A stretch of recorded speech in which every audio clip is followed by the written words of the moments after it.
Olá, tudo bem?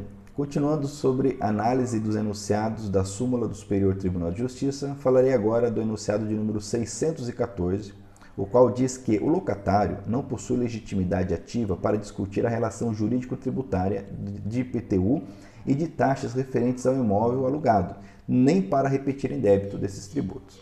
Esse enunciado de 2018 é de grande importância e vamos analisá-lo agora. Bom, o que ele está dizendo é que falta legitimidade ao locatário para discutir a relação jurídico-tributária. E por que falta, então, essa legitimidade, uma vez que é comum que o locatário assuma no contrato de aluguel, de locação, a responsabilidade pelo pagamento do IPTU. Então, mesmo assumindo essa responsabilidade, não lhe dá a lei a legitimidade para discutir essa relação jurídico-tributária e muito menos para requerer um indébito, a repetição de indébito, que é a devolução do que é indevidamente cobrado e pago. Vamos entender. Primeiro, vamos nos debruçar sobre a questão do IPTU. O artigo 34 do CTN nos diz que o sujeito passivo, ou seja, o contribuinte do IPTU, é o proprietário do imóvel, ou aquele que detém o domínio útil do mesmo, ou aquele que possui a posse sobre qualquer título, a qualquer título. Ok? Pois bem, são esses três que podem figurar como sujeitos passivos. É importante compreender que a relação jurídico-tributária é de direito público, ou seja, não pode ser alterada por vontade das partes. Daí que esse contrato, essa convenção entre particulares, que comumente ocorre no aluguel, de que o locatário assume a responsabilidade de pagamento de eventual imposto, não surte efeitos contra a fazenda pública. E por que não? Porque é uma previsão legal nesse sentido, que é o artigo 123, que diz que, salvo disposição de lei em contrário, as convenções particulares, por exemplo, aqui um contrato de aluguel, relativas à responsabilidade pelo pagamento de tributos, não podem ser opostas à fazenda pública, para modificar a definição legal do sujeito passivo. Então, o sujeito passivo, pela definição legal do artigo 34, é o proprietário, ou quem tem domínio útil, ou que tem a posse a qualquer título, ok? Não encaixando aqui a figura do locatário, ainda que no contrato entre o locador e o locatário diga isto. Isso não vale contra a fazenda, vale entre os pactuantes, mas não inclui a fazenda. Pois bem, há quem já advogou a ideia de que a expressão quem possui a posse a qualquer título encaixaria aqui a figura do locatário.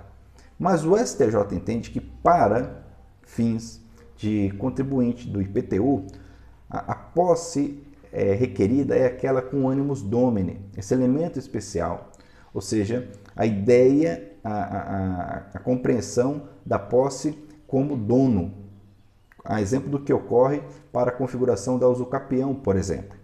Então, nós sabemos que um contrato de aluguel jamais gerará uma usucapião, possibilitará uma usucapião, porque ainda que o locatário viva ali no imóvel por 20, 25, 30 anos, com base nesse contrato de aluguel, não há nele o animus domini, ele não possui essa compreensão de que é dono do imóvel. Então, por faltar esse elemento, essa posse, ainda que ele exerça uma posse, não é suficiente para enquadrá-lo como contribuinte. Muito importante essa compreensão. Daí que, quando esse enunciado nos diz que falta-lhe a legitimidade para questionar a relação jurídico-tributária, porque ele não é nem sujeito ativo, muito menos sujeito passivo da relação jurídico-tributária. Não há o que ele questionar diante do judiciário. E também não lhe dá o contrato de locação, o encargo que ele assume perante o locador, não lhe dá também o direito de eventual ação de repetição de débito. O que seria essa ação de repetição de débito? É a cobrança do que foi, ou melhor, é o requerimento para a restituição daquilo que foi indevidamente cobrado. O artigo 166 do CTN diz que a restituição de tributos, então estamos falando de restituição, ela não cabe em relação ao IPTU. E por quê? Por sua natureza, a restituição de tributos, que comportem por sua natureza transferência do respectivo encargo financeiro, somente será feita a quem prove haver assumido o referido encargo, ou no caso de tê-lo transferido a terceiro, estar por este expressamente autorizado a recebê-lo. Pois bem, estamos tratando aqui de encargo. perceba que o locatário ele assume um encargo financeiro. Então, a princípio, a leitura do 166 do CTN dá a entender que essa restituição de tributo que comporte a transferência do respectivo encargo financeiro é possível. Então, o locatário ele poderia solicitar essa restituição com base no artigo 166. Porém, o entendimento do STJ é de que o encargo financeiro aqui, que é mencionado no artigo 66, refere-se apenas ao encargo financeiro jurídico, encargo econômico jurídico, oriundo de uma relação jurídico-tributária, no caso de tributos indiretos. Vamos lá com calma. O tributo indireto é aquele cujo encargo jurídico-financeiro recai sobre um terceiro que não o contribuinte previsto na lei. Grande exemplo é o ICMS, em que pese a legislação prevê que aquele que realiza a circulação do bem, ele é o contribuinte pela lei, ocorre que o encargo, ou seja, quem vai arcar, quem vai pagar, sobre quem recairá a questão financeira é sobre o consumidor, quando adquirir esse produto. Estamos aí diante do chamado tributo indireto, aquele que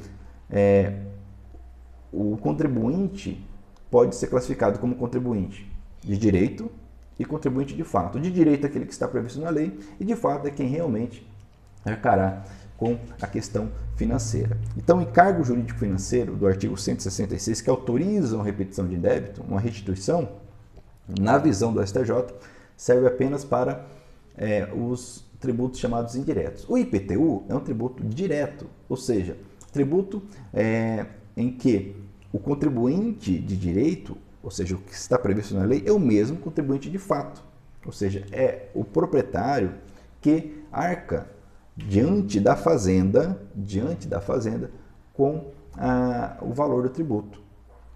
Em que pese a obviedade de que o encargo financeiro recai sobre terceiro em praticamente todos os tributos, o que nos interessa aqui é o encargo jurídico financeiro.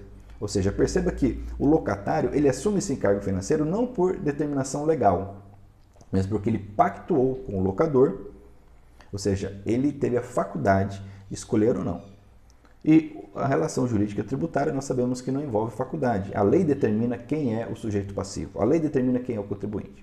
Então, resumindo, não há que se falar em legitimidade ativa do locatário para questionar a relação jurídico-tributária. Por quê? Porque ele não é contribuinte, porque não se encaixa no artigo 34 do CTN, primeira parte. Segunda parte, também não há que se falar em repetição de débito por parte do locatário. Por quê? Porque o encargo financeiro, jurídico financeiro, não recai sobre ele, recai sobre o locador. Tanto é que se o locatário não paga o IPTU, por exemplo, a fazenda jamais vai cobrá-lo. Cobrará, executará o locador, o proprietário, e não o locatário.